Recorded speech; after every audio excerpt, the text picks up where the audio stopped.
The West LA Karate Tournament in February 1967 drew competitors from across the region, California, Arizona, Nevada, and Hawaii, into a dojo in Los Angeles that was built for roughly 100 people and held close to 200 that afternoon, with more standing in the hallway. It was one of the larger events on the West Coast circuit that season, the kind of tournament where reputations were established and school affiliations carried real weight. Todd Bruce Lee sat in the fifth row, wearing black slacks, a white shirt, and a leather jacket, looking like any other spectator who had come to spend a Saturday watching fights. The Green Hornet had not yet aired. He had worked with some people in Hollywood and had built a modest standing in martial arts circles in Los Angeles and Oakland, but to the general public, he was simply unknown. A Chinese man running a kung fu school in Chinatown. He was there because a student of his, was plus a young man named Dan who had been training with him for about 6 months, had suggested it as an educational outing. Different styles, different approaches, all on display in one room. Bruce found value in watching. Observation was part of how he worked, identifying what was effective, what was extraneous, what could be borrowed and integrated. He treated most situations like that. Dan, for his part, still believed tournaments represented the highest test of martial ability. Bruce held a more qualified view. Tournament formats had rules and safety measures that changed the nature of what was being tested. They still revealed genuine skill, genuine speed, and genuine training, but they were not the same thing as fighting. The matches moved through the divisions in the usual sequence.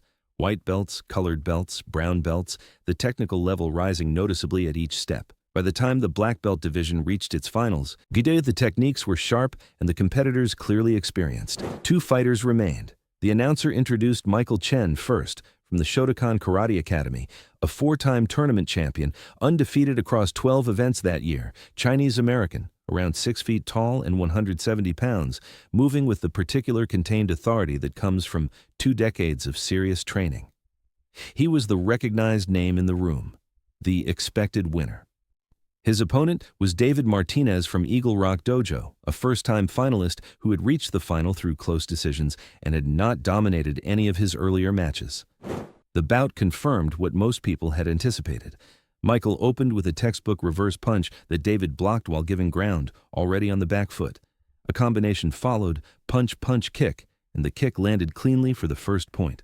On the second exchange, Michael feinted, drew an overcommitment from David, and countered with a spinning back kick to the ribs, 2-0. Michael was managing the distance and controlling the tempo without apparent effort.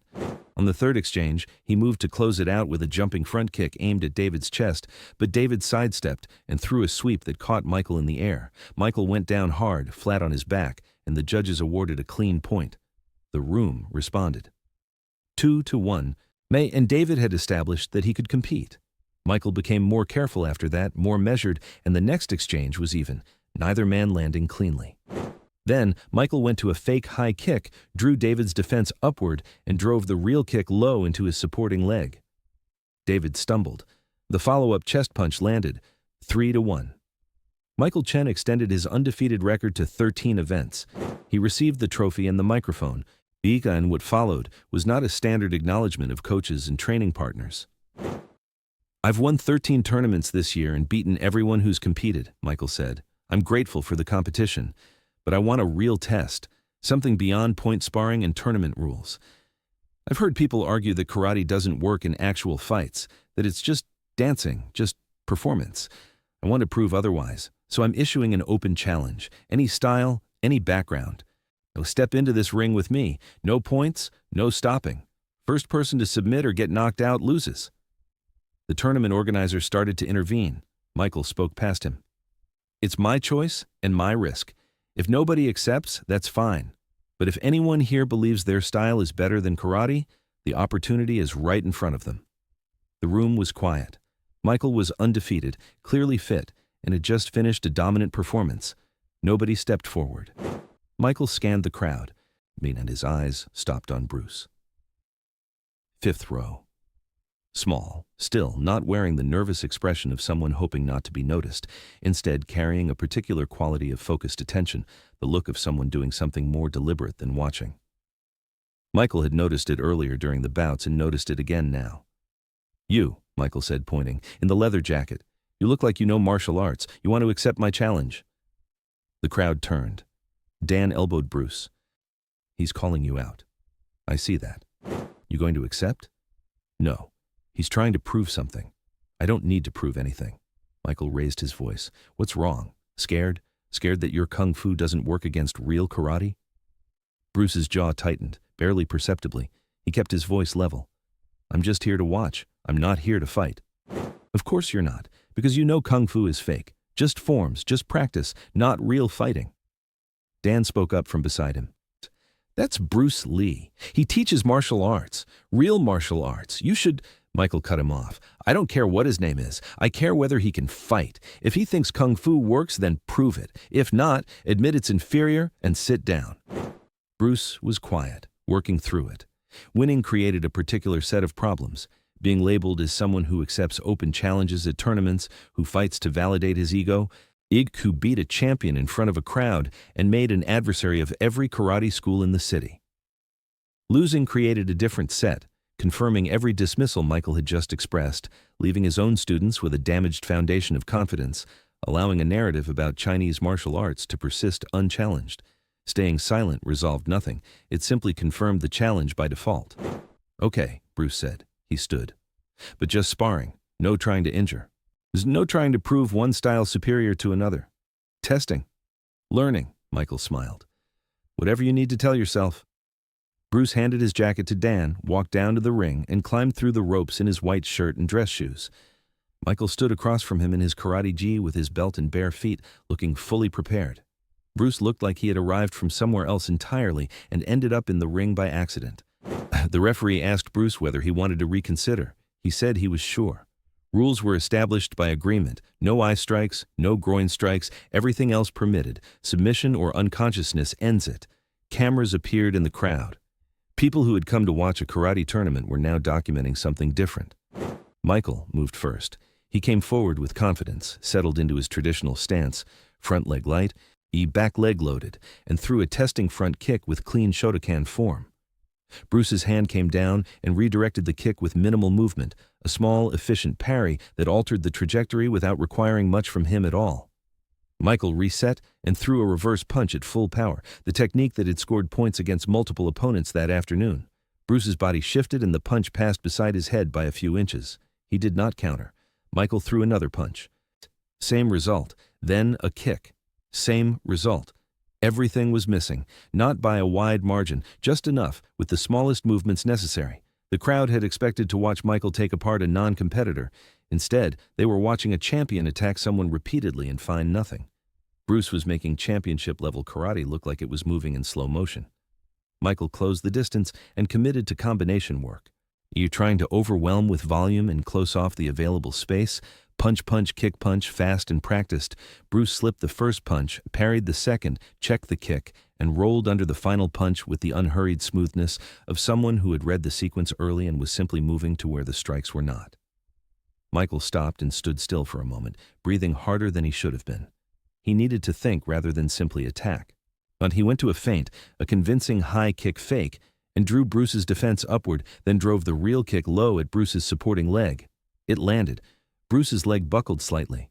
The first clean technique of the exchange, and Michael pressed it immediately, throwing a spinning back fist aimed at Bruce's head, a finishing technique, full rotational power, the kind of strike that ends fights. If it connected, the exchange was over. Bruce ducked. The fist cleared his head, and Michael came through the rotation extended, weight forward, briefly without a base. Bruce moved inside. His open palm came up and made light contact with Michael's chest, not a strike in any conventional sense, more a placement, a positioning. Then, Bruce's body coordinated from the ground up, every joint in sequence, generating a wave of force that traveled through the point of contact and into Michael's center. Michael's eyes went wide. His feet left the canvas. But he traveled backward 4 to 5 feet and landed flat on his back, the impact driving every bit of air out of him. He lay without moving, unable to breathe, unable to process what had just happened to his body. The room went completely silent. Bruce stood and waited. He did not raise his hands or move toward the ropes. He simply gave Michael time to recover and make his own decision about whether to continue. Michael sat up slowly. One hand pressed to the point on his chest where Bruce had touched him. He had absorbed hard techniques throughout a long competitive career, had been struck by strong people, had taken punishment, and kept fighting. Nothing had produced this. The pain was deep and internal rather than localized at the surface, carrying the quality of force that originates in whole-body mechanics rather than muscular contraction. The referee knelt beside him. Michael said he was done. The referee raised Bruce's hand. Bruce pulled it back down, picked up his jacket from Dan, walked back to his row, sat down and put his jacket on. Dan stared at him. "What did you do to him?" "Demonstrated a principle. Whole body power, Jing. He wasn't prepared for force from that angle and distance. His body responded by shutting down. It's a protective mechanism. You could have seriously hurt him. I used about 30%, enough to end it without causing real damage. More would have been excessive. He issued a challenge and I answered it. But I'm not here to destroy anyone, just to demonstrate." In the ring, Michael's teacher, an older Japanese sensei, had climbed through the ropes and helped Michael to his feet, walking him to the corner. Their conversation was inaudible from the crowd, but the body language was clear. The sensei was somber. Michael was somewhere beyond just physical discomfort.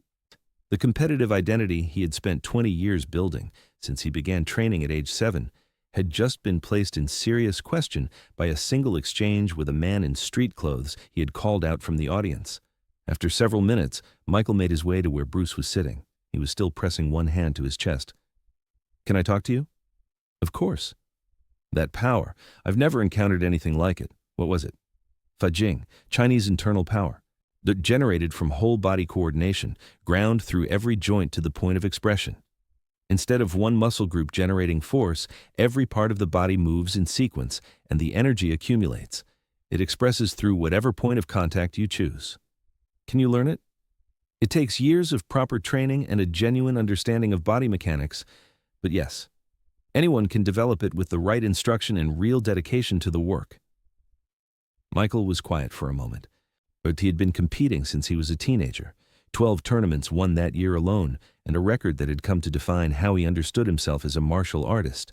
The man sitting in front of him had just shown him that the framework he had been operating within was incomplete in ways he had not suspected. "I'm sorry," Michael said, "for challenging you the way I did, for calling Kung Fu fake, for being dismissive and disrespectful. I was wrong. And I thought winning tournaments meant I understood real fighting. You just showed me that tournament competition is a limited test, that there are dimensions of this art I've never accessed." "Don't apologize for testing," Bruce said. "Testing is how you find your limits. You issued a challenge," I responded, "and now you know something you didn't know this morning. That's worth something. That's how growth happens. Can I train with you? Learn what you know?" Bruce looked at him. The combativeness that had defined Michael's bearing since he took the microphone was completely absent. What had replaced it was genuine openness, the particular quality of humility that tends to produce real learning rather than the kind that simply performs contrition and moves on. "I teach in Chinatown, small school, above a restaurant, Tuesday and Thursday evenings. Come Tuesday. First class is free. On after that, we talk about whether regular training makes sense." "I'll be there." They shook hands. Michael collected his belongings and left the tournament, not as the champion extending his undefeated record, but as someone who had just discovered where his understanding ended and decided to do something about it. The rest of the tournament continued, but the room's attention had shifted. The exchange between Bruce and Michael was what everyone was discussing. By that evening, it had traveled through martial arts circles across Los Angeles. The undefeated regional karate champion had called out a man he did not recognize from the audience and had been launched across the ring by a single palm contact, forced to submit. Some karate practitioners were angry, reading the outcome as an attack on their art. Others were curious about Jing, about cross-training, about what lay beyond what their own system emphasized. But Bruce received calls from schools and individual martial artists in the days that followed. He answered some and ignored most. The fight was not something he was interested in using to build a reputation. He was interested in teaching. Michael arrived at the Chinatown school on Tuesday at 6 in the evening. The space was small and plain, wooden floors, mirrors, basic equipment above a restaurant. He bowed at the entrance and was ready to work. Bruce taught him Wing Chun fundamentals, a centerline theory, power generation through structural alignment rather than muscular exertion, and trapping, concepts that Shotokan had never given him access to, not because karate was wrong in what it taught, but because every system emphasizes certain things and leaves other territory unaddressed. In the early sessions, Michael's body kept defaulting to karate mechanics under pressure. Bruce redirected him consistently. "Relax, stop forcing, let the structure do the work. Let your joints coordinate instead of your muscles dominating." Gradually, Michael began to feel the distinction. relaxation producing speed rather than reducing it, structural alignment generating force that muscular effort alone could not match. His karate was not incorrect. It was incomplete, and the addition of these principles made it more capable, his understanding deeper and more transferable across different situations.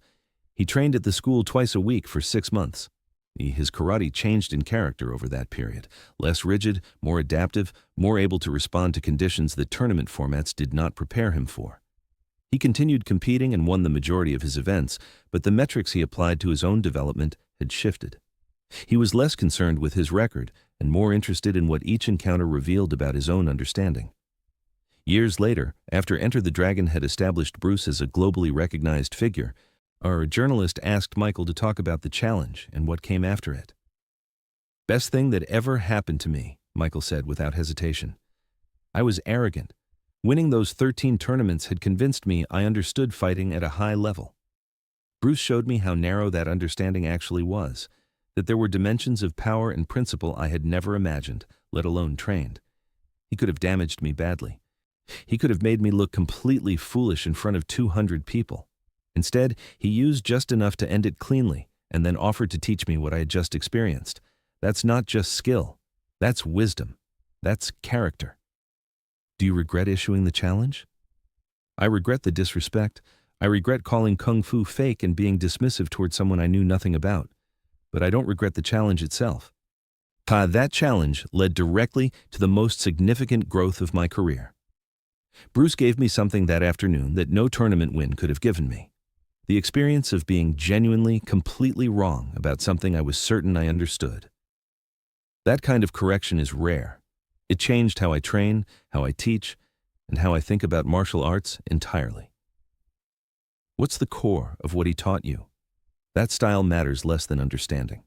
And that techniques are tools, and the concepts underlying them transcend the systems that carry them.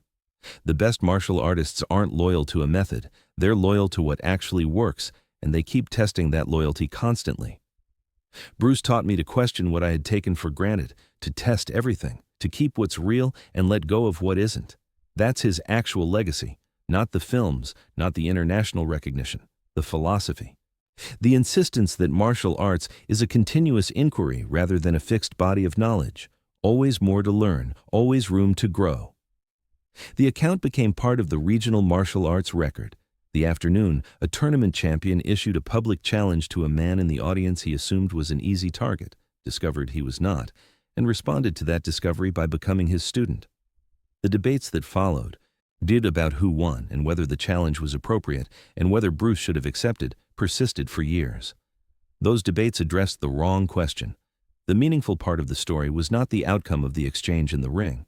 It was what Michael did immediately after, the questions he asked, the invitation he accepted, the Tuesday evening he showed up for, and every session that followed over the next 6 months. Now, Michael Chen had walked into the West LA Karate Tournament in February 1967 as an undefeated champion certain of his own position. He had called out a man in the audience without knowing who he was, expecting a quick and instructive demonstration of karate's superiority. He received a demonstration of a different kind entirely, and in responding to it the way he did, with genuine questions rather than defensiveness, with curiosity rather than resentment, he found the most useful thing his competitive career ever produced. Not a trophy, not a record, a teacher. And through that teacher, a fundamentally different understanding of what martial arts was actually for and how far it could take someone willing to keep questioning what they thought they already knew.